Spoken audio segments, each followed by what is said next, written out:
what's up everybody? It's Victoria aka Vivacious V and welcome back to my channel. So, it has been a long time since well, not a long time, it's been a week, but I did not update on Monday like I was supposed to. It has been a whirlwind of a week, let me tell you. Oh, I was doing winter courses and I had finals yesterday and oh my gosh. Now, a word of advice, if you don't have to take winter courses, don't do it. I took it because I wanted to.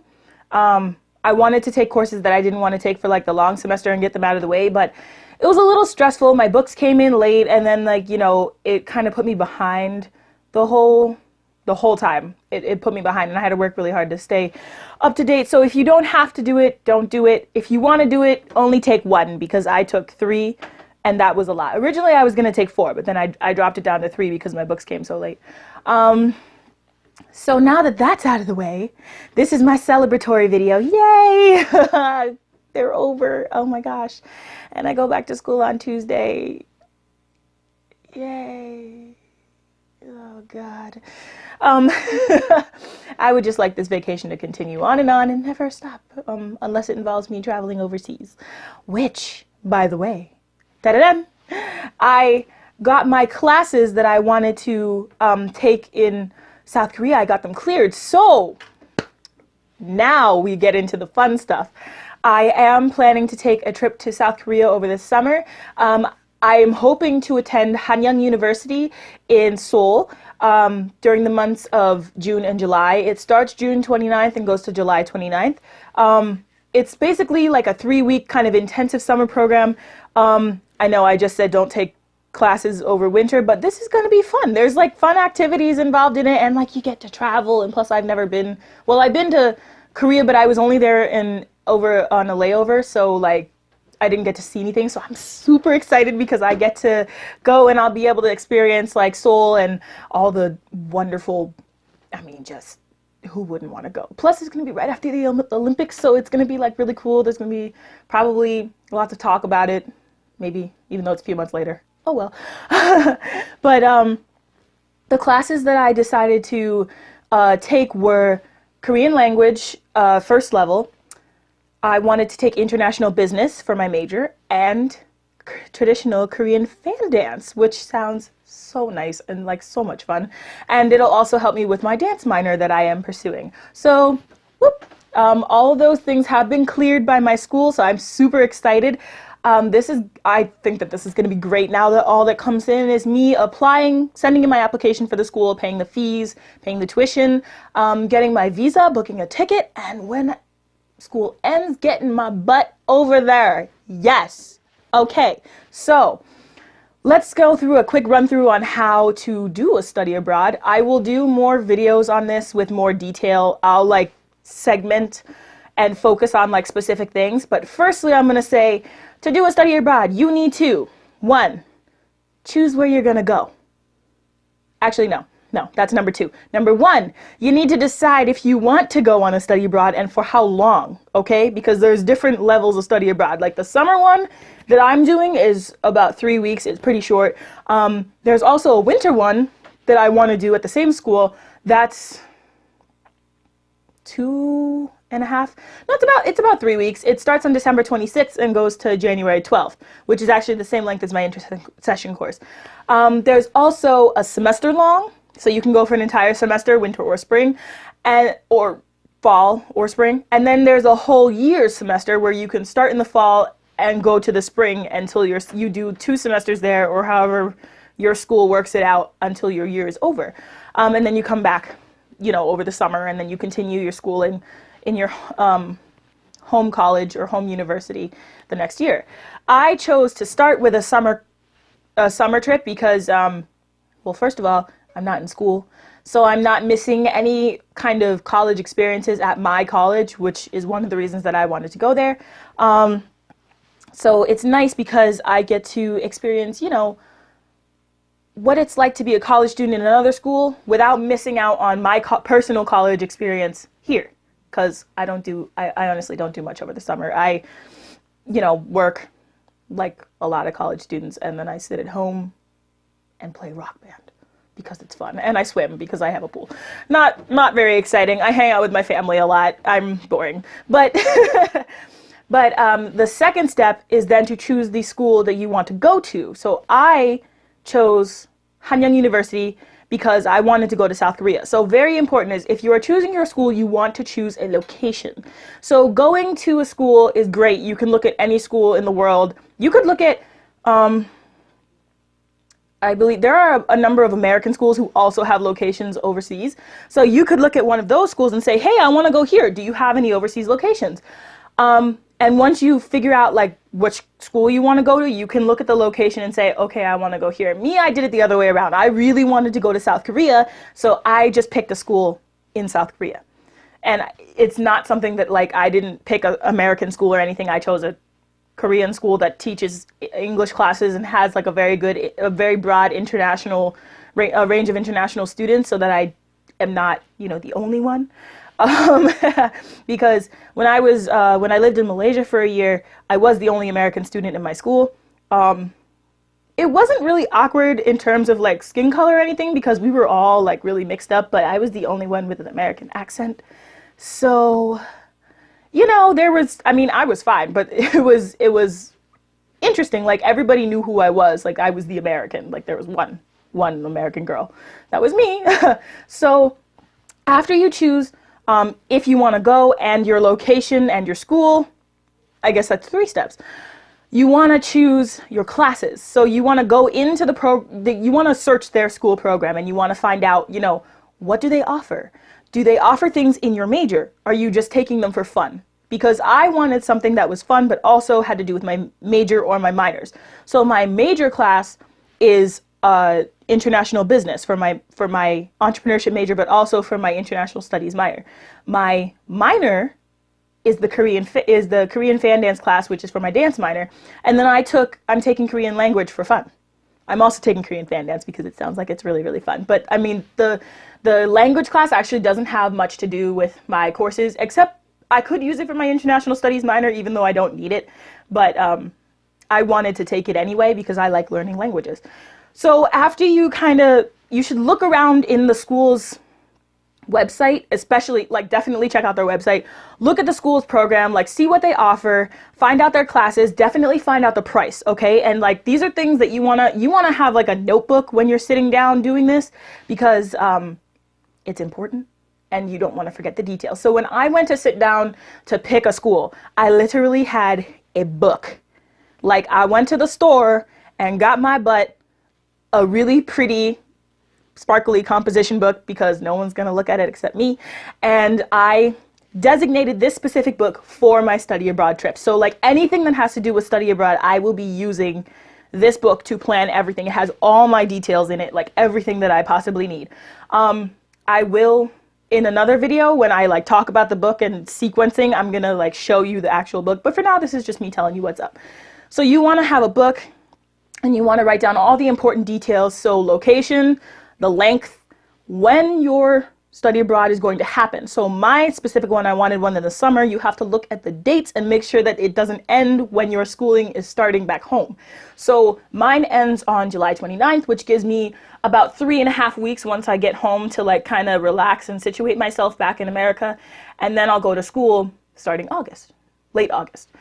So that's like, you want some leeway in there because you're going to have jet lag and you're going to have probably some kind of culture shock when you get back, because people adapt and then they come back and they're like, oh, I miss the culture. I miss the food. You get used to things, and then you got to take some time. Because also if you come back with jet lag, it's going to be rough. Okay. I've come back to school with jet lag. I went to school like on my birthday with jet lag, and it was brutal. Okay, I had to apologize to my teachers and said, if I fall asleep in class, I literally got back like 5 hours ago, so bear with me. So yeah, after you pick your school and your classes, you also want to check the visa requirements, especially. So any good school will have a list of things that you need to apply. So you can go to you can hit their apply link and you can say, hey, or you can go in and look for like the visa. When you look for the visa, so in my case, I believe my visa's title is D82. Yeah, D-8-2. I think that's like the short-term student visa that I need from my summer schooling program. But every country visa is different. So don't go and pick up a D-8-2 and be like, I got my visa, because no, it's all different. You got to check. Make sure that you know what you're looking for. And then after you get kind of some of your details down, you can go to your school and say, hi, I would like to do a study abroad. The schools really like it when you have an idea of where you want to go because it makes their job easier. So I planned out my entire trip before going to my study abroad person, and I went to him and said, I want to go on a study abroad. And he said, okay, where? I opened up my notebook and I said, I want to go here at this time, take these classes for these many credits, and I need a visa. He said, oh, okay, you made my job easy. So when you make other people's jobs easy, it also gets things done faster. I am not going until the summer. I started planning this trip in August of last year. I started planning because I already decided that I wanted to go on a study abroad. I didn't know where. I wanted to make sure that I had plenty of time to plan everything because also I was thinking of going this upcoming in the spring semester. So I started planning in August, and then it turned into a summer trip because I was like, oh, well, why don't I just take courses here so I get more out of the way and then I can go have fun. So, and I won't be missing so much. So, this is something that you really want to, it's not like in a week I'm going to plan this and I'm going to go. Like, yeah, no, you have to take your time and you have to plan it out. Plan every single detail. I was looking at plane ticket prices in August so that I could create a tentative budget, which is really important. Like when you go on a trip, you need to know your budget. You do not want to go and pick like some outrageous trip and go, oh, I can go here and I can do this and I can eat that and I can take pictures with this famous person. Because when you turn around and your bank account is empty, you're going to go, well, damn. Because when you come back, that money is not going to come back with you. It's going to stay there. So one of my big factors, of course, was price. I didn't want to have like an outrageously expensive trip. So when I looked into the website of the school, one of the things that I looked at was the price of the summer school. Now, most summer schools they're not going to be over, they shouldn't be over like $5,000, maybe a little more, depending on first of all, the level of school, the length of the semester, and how long you're staying or how many courses you're taking. Mine happened to be, I think it was $3,000 for if I'm going to take 9 credits. So it's $3,000 for the entire trip. And then like to add on to the $3,000, there's $500 to $800 worth of, that's for my housing. So about $3,500 to $3,800 is my total for my school. So when you take that, right, you got to budget in the rest of your trip. This is only one part. This is fine. Once you figure out that budget, you can say, okay, I got $3,500 or $3,800 that are right now in the bag from my budget. This is the important part. You got your airfare, which is going to suck, especially depending on how far you go, when you go, and what website to use. Okay? Your airfare is going to be something else. If you need to stay an extra day or if you need to get there early, you're going to have to pay for a hotel. Most of these places, or at least the one that I'm going to, does not include a meal plan, so you're going to have to plan your meals on your own. Transportation around the area, if you want to go exploring on your own, you're going to have to budget that in too. I like taking public transportation such as trains and taxis or walking because it's cheaper. Okay? It's just, you just want to save money. If you a broke college student, or if you even just a normal college student, or if you a rich college student, it really doesn't matter as long as you can save money. Okay? This is how you save money. You take public transportation. And lastly, well, not lastly, but one of the other main things that you're going to have to worry about is communication. Okay? When you go to another country, if you have a phone that is not an iPhone, actually some iPhones may have it, but if you have an Android phone, most likely you have a SIM card slot, right? So when you go to another country, most countries have SIM cards. So the benefit of having a SIM card is you buy a SIM card, you put it in your phone, and then you can call anybody. Yay! You have a new number. You can call anybody, you can text anybody. And the best part is you're not locked into like a 2-year plan because SIM cards run on, you can like refill your money as you go along.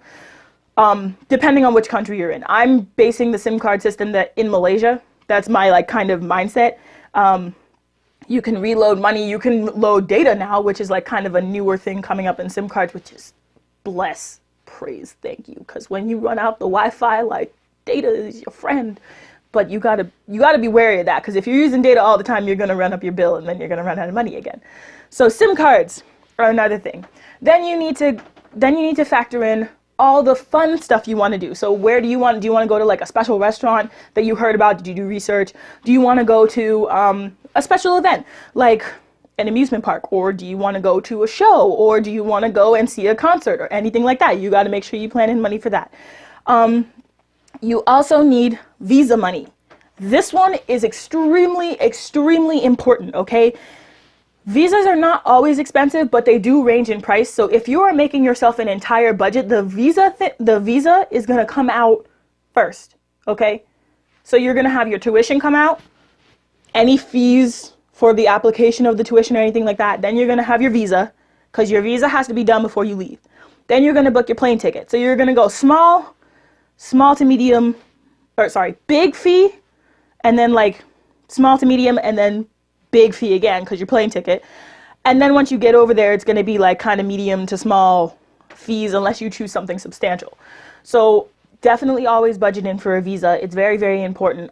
Also, when you go overseas, you need to budget in for books and stationery, because as great as it seems to like buy stationery here and go over there, first of all, not everybody uses the same paper. Okay, so like the first time I went overseas with stationery, it was awkward because their paper was like 6 inches longer than mine, and the teachers got like irritated because they kept losing my papers because they were smaller and it was weird. So just buy your stationery over there. 1, 2, it'll save you space in your suitcase. You need that suitcase weight. So if you're gonna take books over, be wary and cautious. Like if you want to sell those books once you get over there, like try to do that so you don't have to bring it back, because you know you're gonna bring back souvenirs, okay? Especially for your friends or for yourself. It happens. But make sure you budget in money for books, stationery, pencils, anything like that that you need, any medical supplies that you need. So if you take vitamins in the day, or if you have a prescription, make sure you have that. If you have to pay for it, make sure that you budget that in. You're going to need to pay for all my chocolate sisters out there, your hair, okay? If you're going to be staying for a long time, you need yourself some extensions or a wig. Or if you want to do your hair every day, that's fine, you can do that. Take yourself some curlers or something, because you're gonna need it. Make sure that you care for it, because let me tell you, in different countries, our hair just, yeah, or at least my hair. When I go to a tropical country, my hair like starts growing at the roots, like really like, well, duh. But my hair starts growing really fast depending on what I put on it. I like to put coconut oil on it in the tropics because it enhances the growth. But dang, okay, you're gonna need some good combs and some detanglers and whatnot, because it's humid, and humid means curly. So aside from that, you want to make sure you have enough clothes. If you need to buy clothes or anything like that, budget that in.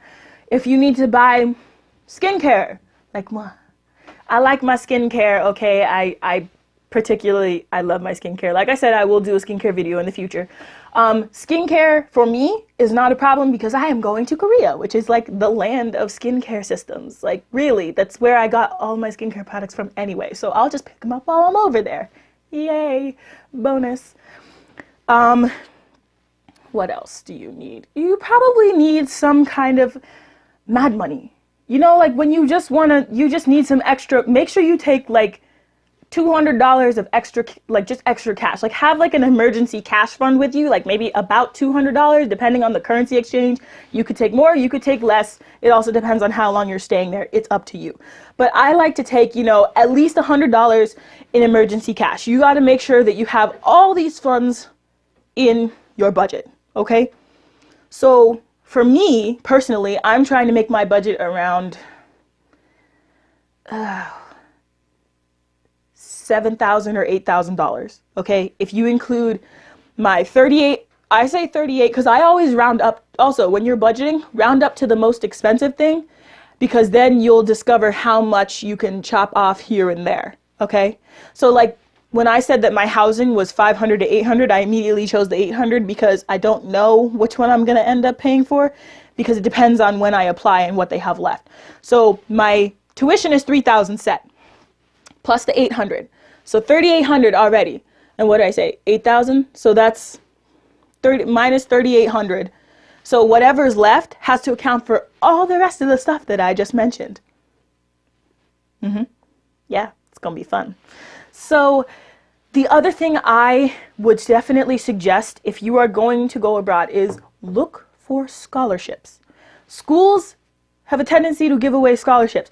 I know that my school gave away a scholarship recently. I applied. Unfortunately, I didn't get it, but hey, there's another scholarship that's supposed to be coming up soon. So I'm going to apply for that. Yeah.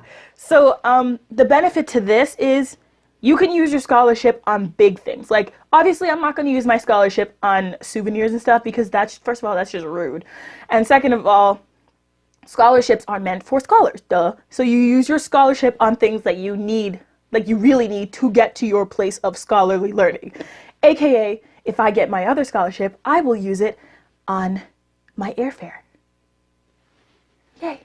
Minus like, that takes out about, I want to say $800, maybe more.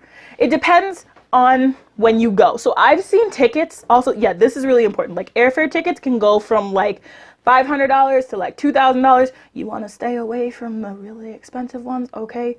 Like if you get a scholarship, don't go, oh, I'm going to ride in first class. No. Deal with the economy class because when you get there and you have, you know, extra things that have to do with the school that you weren't planning on, you might need that money. Also, if you plan on doing a second trip and that scholarship money stays with you, you can use it for the second trip and then your budget's even bigger. Yay! Look at you go. Look at us go. Planning ahead. So once you take your if you get your scholarship money, make sure that you use it on really important things. The first thing you would use it on is tuition. Okay? That's like really important. Obviously, if you want to get into the school. The second thing you could use it on is airfare, because that's another big bill that you're going to have to pay and it's going to hurt. But if you have a scholarship, it makes life easier. You could also use it hopefully on visas, any fees for applications. Definitely try to use it on transport. Oh, transport from your location to the airport. So that's something I forgot. You need to really like budget that into your, depending on where you live, it's gonna, yeah. Okay, because I live in a small town and JFK is like 2.5 hours from here to 3 hours. 1, 2, we don't have like a bullet train or anything like that because no one likes trains around here anymore, apparently. So like you just have to take a March bus, but like March buses run for like $60. I mean, apparently there's like a student fare for like 32 and there's vans for like $20, but if you don't live near a major airport, that is something that you are going to need. So if you have a scholarship and you have leftover money, aside from all those other things, you want to factor in your transportation as much as possible, particularly the transportation getting to the airport, because those are usually the most expensive. Any other transportation you could either factor in or pull out of pocket, like that's up to you. Just make sure that you have sufficient funds for your trip, because if you get stuck, it's going to really put a dent in your day because you're going to be overseas and you're not really going to have much of an option. Like once you're out of money, you're out of money. Also, definitely make sure that if you have a credit card or even a debit card or anything, tell your companies where you're going and when you're going. And they might still get it wrong. I have told my companies every time I go, I tell my companies multiple times, I'm going here on this date and here on this date, I will be back on this date. Most of the time when I get there, the first day that I use my card, it's denied, and then I have to call the company and say, hi, I told you I was going, can you unlock my card? And they will say yes, but then there's a whole 24-hour period in there because I go to Malaysia, which is 12 hours ahead of America, or especially the East Coast. It's 12 hours ahead of NYC. So like if I'm up at 4 in the afternoon, it's 4 in the morning here, so I have to wait until 4 in the morning to make a call to the bank, or 3 in the morning to get this done. So make sure you definitely tell your bank when you're going, and like on the day that you are going, when you're sitting in the airport like with nothing to do and you're bored out of your mind, pick up your phone, call your company and go, Hi, this is just a reminder to let you know I'm leaving today. I'm in the airport. I will be in this place, and this place, and I will be back on this date. Because they possibly may get it wrong, but if they get it right, applause. So that's pretty much the basics of doing a study abroad. I will, like I said, I will make just like kind of separate videos targeting each specific thing. The last thing that I really want to say that you want to do with a study abroad is once you get all the budgeting and all the like kind of financial stuff out of the way, you want to check out your school. So you want to like, what I did was I went on YouTube and I did lots and lots and lots, I mean hours of dorm searches, university tours, and like I watched Han Young's welcome video, which had to do, it was like a whole tour of like the campus, and it told you about like all their clubs and all their, programs, and like talked about all the teachers and who was there and what was in English and basically anything you needed to know. And if you wanted details, you just go on and you search dorm tour of this, cafeteria tour of that, university tour of this, because almost everyone has done it. And when I get there, I will do one too. So then it'll be a bonus because you can come to my channel and go, hey, look, this is the school that Victoria went to and I wanted to go here. There's her dorm tour. There's her campus tour. This is how she gets to campus if she lives off campus or on campus. That will depend. So like, these are all things that are really important that you need to make sure that you look at for a study abroad. Don't rush it, okay? I had my mind set on going on in like the spring, and I moved it to the summer because I realized that going in the spring would just rush it way too much. So don't rush it. If you want to go, go. But make sure that you know where you're going and why you're going, because it's a big deal. Like, it's a lot of money to go overseas, especially if you're in college and you're paying thousands of dollars for education here. You're going to add another couple $1,000s over there. Make sure that you know, and that's what you want. And if you change your mind before you book your ticket, because that will cost you money. Again, it's most of this is kind of, your planning is based on your funds, okay? And also on your time management, which I have to work on. And it's also based on your major like ideals on what you want to do when you're there and how you want this to affect your future. I personally am want to open up an international business. So going overseas for me is a benefit because I can see how other schools run their business programs and learn from them how so like if I want to work with a Korean supplier, I could learn how Korean suppliers function in an international or in a Korean business class, and then bring that back here and use that as a benefit to myself when I go to open up a business, because I will know how other companies work. So make sure that you know what you want to do and how it's going to affect you. I hope you all have a great day. Like I said, I'll be back with more videos real soon. And that's all for now. Tune in next time, all right? Bye. If you like this video, please give it a big thumbs up. Don't forget to comment, hit that subscribe button, and follow me on Facebook, Instagram, or Twitter if you want to stay up to date. See you next time.